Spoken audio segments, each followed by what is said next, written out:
10টা করে ভোট পাবে না, 10টা করে ভোট পাবে না। অঞ্চলের প্রধান, অঞ্চল সভাপতি, ব্লক সভাপতি এবং পঞ্চায়েত সমিতির সভাপতি সহসভাপতিকে সর্বত গণ আন্দোলন নিয়ে যাবে। এখানে এখন থেকে 29 তারিখ পর্যন্ত ভোট পর্যন্ত এই আন্দোলন চলবে। এটা চলবে, এটা শুধু আমাদের। ক্যানিং পূর্বে প্রার্থী ঘোষণা ঘিরে উত্তেজনা চরমে।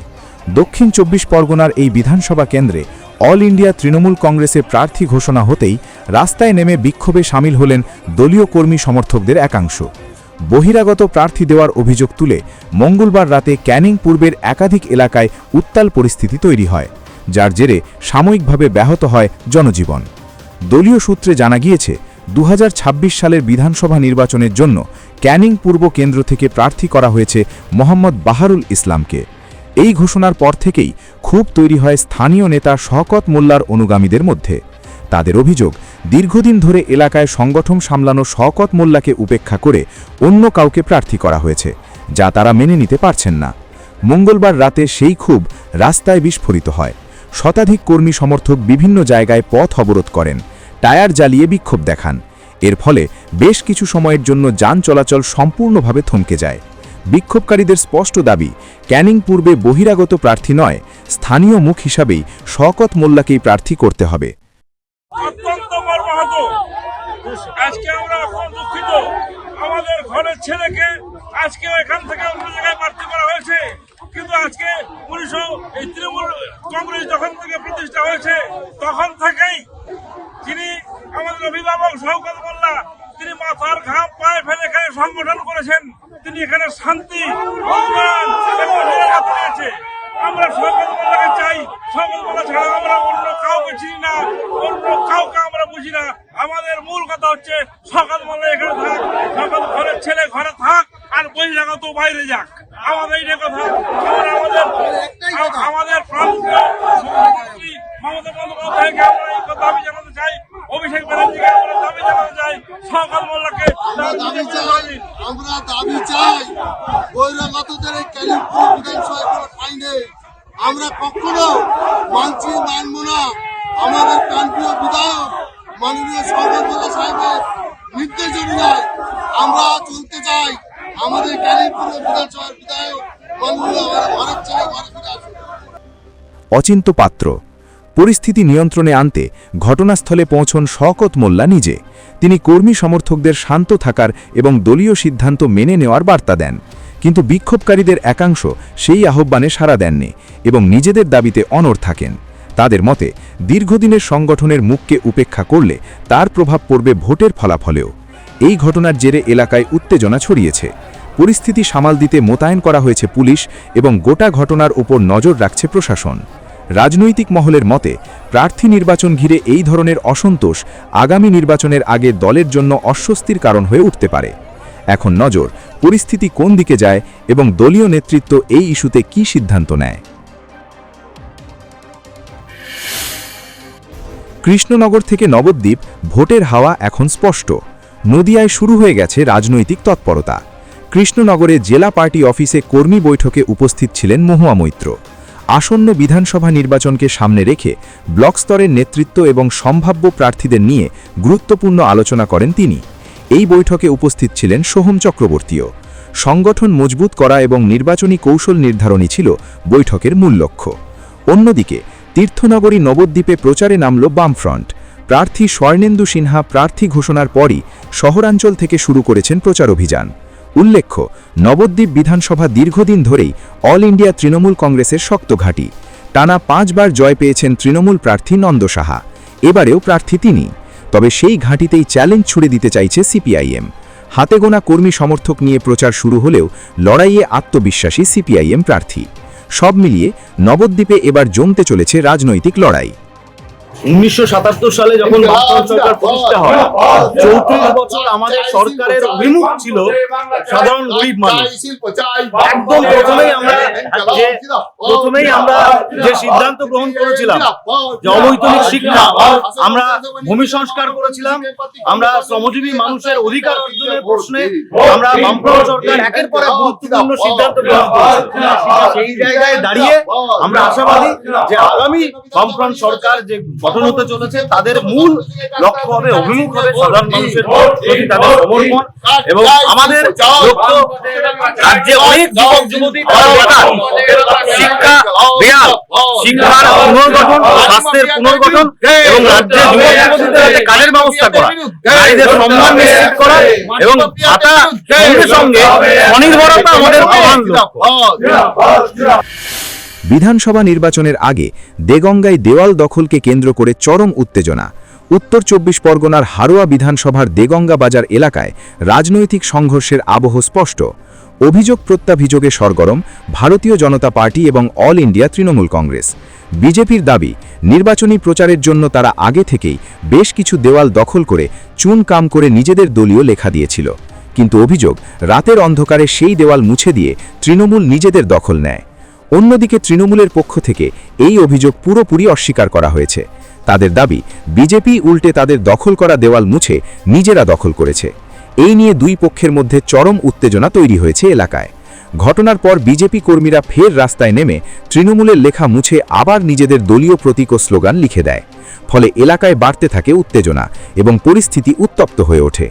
বিধানসভা ভোটের প্রাক্কালে বসিরহাট মহকুমার বিভিন্ন জায়গায় এই ধরনের সংঘাত বাড়ছে বলেই মনে করছেন রাজনৈতিক মহল। দেখুন, এই দেয়ালটা আমাদেরই দেয়াল।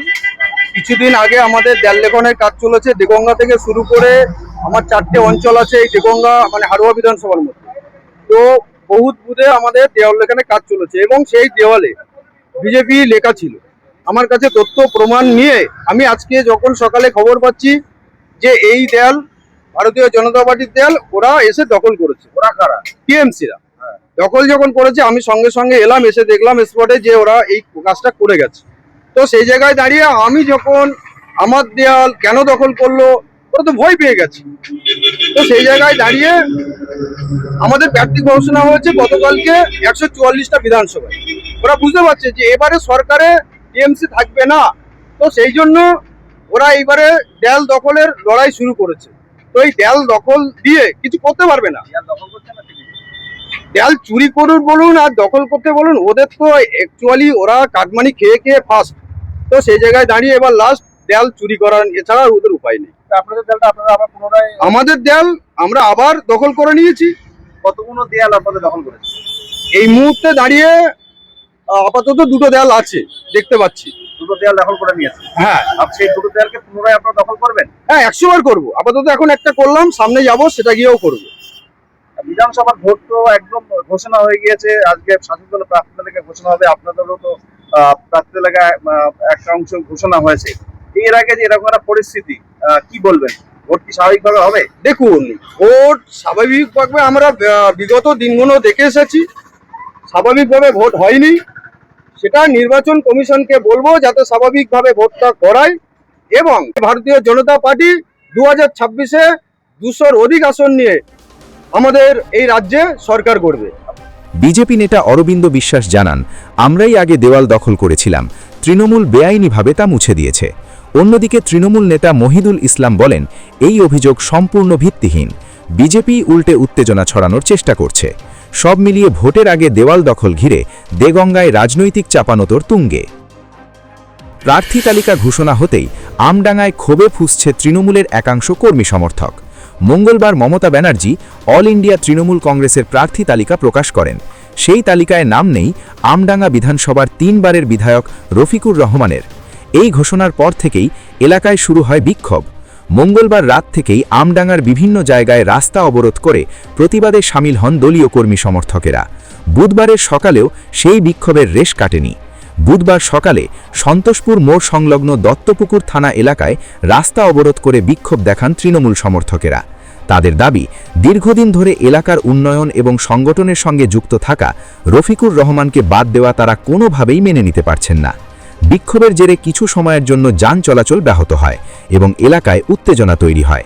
রাজনৈতিক মহলের মতে প্রার্থী নির্বাচন ঘিরে এই ধরনের অসন্তোষ আগামী নির্বাচনের আগে দলের জন্য চ্যালেঞ্জ হয়ে উঠতে পারে। সব মিলিয়ে আমডাঙ্গায় প্রার্থী বদলকে ঘিরে রাজনৈতিক উত্তেজনা এখন তুঙ্গে। সে প্রশ্ন আমারই, আমি আপনাদের মাধ্যমেই আমার মহামান্য দিদি, রাজ্যের মুখ্যমন্ত্রী এবং দলের অধিনায়ক আমাদের অভিষেক বন্দ্যোপাধ্যায়কে ওই প্রশ্নটাই করতে চাই যে আমাকে দল বলুক এই কারণে তো আমার টিকিট হতে হবে না। আমি খুব খুশি। বিজেপির যে প্রার্থী হয়েছে সে অলরেডি প্রচার শুরু করে দিয়েছে, তৃণমূলের ক্যাম্পেইন ঘোষণা করা হলো, এখনো পর্যন্ত প্রচার শুরু করতে পারলো না। তাহলে কি এবার কি পিছিয়ে পড়বে তৃণমূল মনে হচ্ছে আমডাঙ্গা থেকে? এলাকার কর্মীরা জানে, আমি তো একা ভোট করবো না, কর্মীরা ভোট করবে, ভোট দেবে মানুষ, সে প্রশ্ন তাদের দ্বারাই। এবার যদি আপনাকে যদি যাকে টিকিট দেওয়া যায়, সে যদি আপনাকে যদি তার সঙ্গে যদি প্রচারে ডাকে, আপনি কি যাবেন? দিদি বললে, অভিষেক বললে আমি যাব। আবার যদি পুনরায় যদি আপনাকে যদি বলে যে না ওই নাম বাতিল করে আপনাকে আবার টিকিট দেওয়া হবে, আপনি কি নেবেন টিকিট? আমি অ্যাকসেপ্ট করবো এবং জিতবো। এই প্রার্থী কি জিততে পারবে, আপনি কি বলছেন? এই প্রার্থী তো মানুষের যা মোটিভ, ভোটের যা পোলারাইজেশন, তাদের খুব মুশকিল। পোলারাইজেশনটা কি বুঝছে? যে অঙ্কে বিজেপি প্রচার করছে, আমি সেই অঙ্কে বলবো বিজেপির প্রচারটা অসাংবিধানিক, অসামাজিক, অমানবিক, কিন্তু এটা ভোট, তাকে কাউন্টার করতে গেলে সেভাবেই করতে হবে।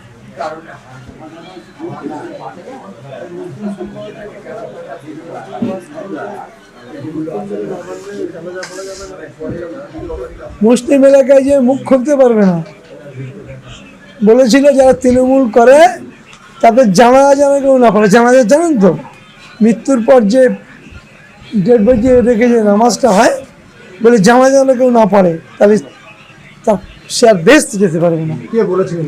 ওই কাসেম সিদ্দিকী।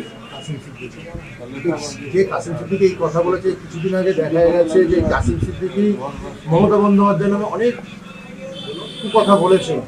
সেটাই তো বলছি, সেটাই তো বলছি, সে প্রশ্নটা আমারও।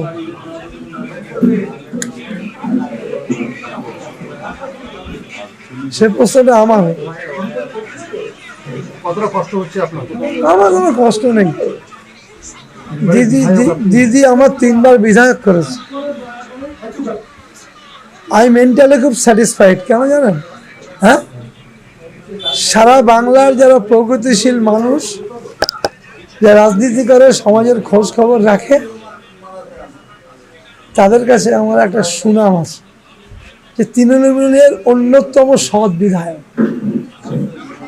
আপনার সে কথা, এটাই আমার জয়। আপনি কথা বলছেন, মনে হচ্ছে যে আপনার চোখটা দিয়ে ছলছল করছে জলে। না, চোখ ঠান্ডা করছে, এমনি একটা মানসিকতার পরিবর্তন হয়।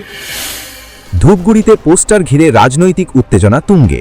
শহরের বিভিন্ন অলিগলিতে হঠাৎই দেখা গেল হাতে লেখা পোস্টার, যেখানে দাবি তোলা হয়েছে বিজেপির প্রার্থী হতে হবে স্থানীয় ও পুরনো কর্মী, বাইরের বা অন্য দল থেকে আসা কাউকে মানা হবে না। এই পোস্টার ঘিরেই শুরু হয়েছে জোর রাজনৈতিক চাপানুতর। ভারতীয় জনতা পার্টির দাবি, দলের ভাবমূর্তি নষ্ট করতে পরিকল্পিতভাবে এই পোস্টার লাগিয়েছে অল ইন্ডিয়া তৃণমূল। অন্যদিকে তৃণমূলের পাল্টা অভিযোগ, বিজেপির অন্দরে প্রার্থী নির্বাচন নিয়ে গোষ্ঠীকন্দল চলছে, আর সেই কারণেই নিজেদের লোকেরাই এই পোস্টার দিয়েছে। বুধবার সকাল থেকেই শহরের একাধিক গুরুত্বপূর্ণ জায়গায় এই পোস্টার চোখে পড়েছে, যা নিয়ে চাঞ্চল্য ছড়িয়েছে গোটা এলাকায়। উল্লেখ্য, ধূপগুড়ি কেন্দ্রে ইতিমধ্যে তৃণমূল তাদের প্রার্থী হিসাবে নির্মল চন্দ্র রায়ের নাম ঘোষণা করেছেন এবং তিনি জোর কদমে প্রচারও শুরু করে দিয়েছেন। একইভাবে বামফ্রন্ট প্রার্থী নিরঞ্জন রায়ও প্রচারে নেমে পড়েছেন। তবে এখনও পর্যন্ত বিজেপি এই গুরুত্বপূর্ণ কেন্দ্রে তাদের প্রার্থীর নাম ঘোষণা করতে পারেননি। এই পরিস্থিতিতে পোস্টার ঘিরে বিতর্ক আরও উস্কে দিয়েছে রাজনৈতিক মহলকে। সব মিলিয়ে পোস্টারের আড়ালে কি সত্যিই অভ্যন্তরীণ অসন্তোষ নাকি রাজনৈতিক কৌশল তা নিয়ে ধোঁয়াশা তৈরি হয়েছে ধূপগুড়িতে। দেখুন, এটা সম্পূর্ণ বিজেপির একান্তই ব্যক্তিগত ব্যাপার, দলীয় ব্যাপার। যারা পোস্টারিং করেছে তারা হয়তো তৃণমূল থেকে করতে পারে, একটা প্রোপাগান্ডা ছড়ানোর জন্য বিজেপিকে হারানোর একটা চক্রান্ত হতে পারে, কিন্তু ভারতীয় জনতা পার্টি যাকে প্রার্থী করবে, ভারতীয় জনতা পার্টির প্রত্যেকটা কর্মী, প্রত্যেকটা সৈনিক তার সঙ্গে থাকবে এবং তাকে লক্ষ্য করেই এবং পদ্মফুলকে সামনে নিয়ে এগোবে এবং ভারতীয় জনতা পার্টি যাকেই প্রার্থী করুক না কেন সেই বিধানসভা থেকে বিপুল ভোটে জয়লাভ করবে। আপনাদেরই দেখুন, আমাদের দলের মধ্যে প্রথমত কোনো কোন্দল নেই। ভারতীয় জনতা পার্টিতে এরকম কোনো কিছু হয় না। আর যদি প্রার্থীর বিষয়টা বলুন, তৃণমূল তো শুধুমাত্র পশ্চিমবঙ্গের জন্য লড়াই করছে। ভারতীয় জনতা পার্টি যে 4টা রাজ্যে নির্বাচন হচ্ছে, প্রত্যেকটা রাজ্যের নির্বাচনে ভারতীয় জনতা পার্টি লড়াই করছে। তাই ভারতীয় জনতা পার্টির কাছে সেই প্রার্থীর তালিকাটা 1 জন 2 জন বা 294 জনের নয়, সেখানে কয়েক হাজার প্রার্থীর তালিকা। তাই ভারতীয় জনতা পার্টি সেক্ষেত্রে সময় লাগারই বিষয়। আর 144 জনের প্রার্থীর তালিকা অলরেডি দল ঘোষণা করেছে। যে কজন বাকি আসে সে কজন খুব তাড়াতাড়ি ঘোষণা হয়ে যাবে। কি মনে করছেন কারা লাগাতে পারে এই পোস্টার? এগুলো তৃণমূলের চক্রান্ত, তাছাড়া কিছু না। আমাদের ভারতীয় জনতা পার্টি কোনো কর্মী বা কোনো সৈনিকের মধ্যে এরকম কোনো মানসিকতা নেই এবং আমাদের দলের মধ্যেও এরকম কোনো ব্যাপার নেই।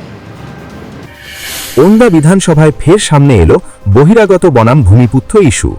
ভোটের আগে এই স্লোগানই এবার রাজনৈতিক লড়াইয়ের কেন্দ্রে।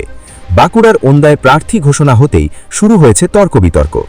অল ইন্ডিয়া তৃণমূল কংগ্রেস এই কেন্দ্রে নতুন মুখ হিসাবে প্রার্থী করেছেন সুব্রত দত্তকে। 3 বারের পরিচিত মুখ অরূপ খাঁকে সরিয়ে এই সিদ্ধান্ত নিয়েছে দল। রাজনৈতিক মহলের মতে বিজেপিকে চ্যালেঞ্জ জানাতেই হেভিওয়েট প্রার্থী নামিয়েছে তৃণমূল। অন্যদিকে ভারতীয় জনতা পার্টির প্রার্থী অমরনাথ শাখা তৃণমূলের এই সিদ্ধান্তকে কটাক্ষ করে বহিরাগত ইস্যু তুলে ধরেছেন।